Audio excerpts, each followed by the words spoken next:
Rabbits, said the driver. What do you mean, rabbits? Asked Thomas. The driver laughed and pointed ahead. Beside the line near the airfield station was a post with a white disc on top. The disc had a red circle round it and a black number 10 painted on it. Rabbits have been building burrows under the line, the driver explained. They made the ground unsafe, so the Fat Controller had to bring in a speed limit here until the embankment can be strengthened. But it's the steepest part of the line, protested Thomas. How shall I get up the hill when Annie and Clara are full on market day if I can't increase my speed at the bottom? You'll manage, said his fireman. But Percy's trains are heavier than yours. He won't like it much. Percy didn't. One day, he stuck halfway up. Daisy had to wait at the station at the top while Percy's train was divided and brought up in 2 sections. The sooner the Fat Controller does something about those rabbits, the better, all the engines agreed. Then they heard that work was to start. While repairs were being done, Thomas was to run to the station at the top of the hill. Bertie would then carry passengers to the airfield station, and Daisy would take them to the junction.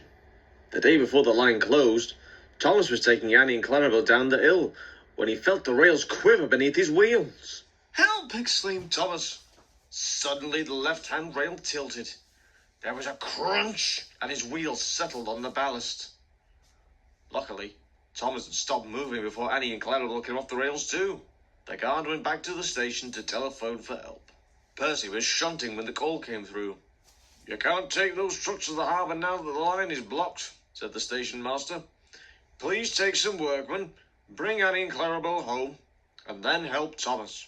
Thomas was glad when Percy arrived. While Percy took the passengers back to the station, the workmen unloaded their gear and prepared the site. The ground's unsafe for a crane even if we had one, they said. And we can't just pull you out, because that will only damage more of the line. We shall lift you on jacks, Thomas. So that way, we can slide the rails underneath your wheels. Then Percy can pull you back onto firm rails. We hope, they added. How long will that take? Asked Thomas. The foreman laughed. Who knows, he said. 2 hours, maybe 3.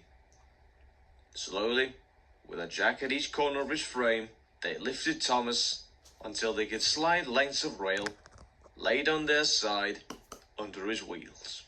Then, very gently, he was lowered onto the rails. A strong cable was fixed to his coupling, and the other end was fastened to Percy.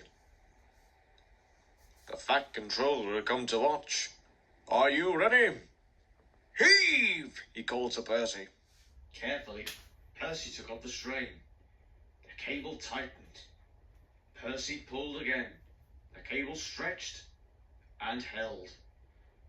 Very slowly, Thomas moved backwards, his wheels running in the grooves in the sides of the rails. Then, with a jolt, first one pair of wheels, then another, and at last the third, came safely back on the firm part of the railway.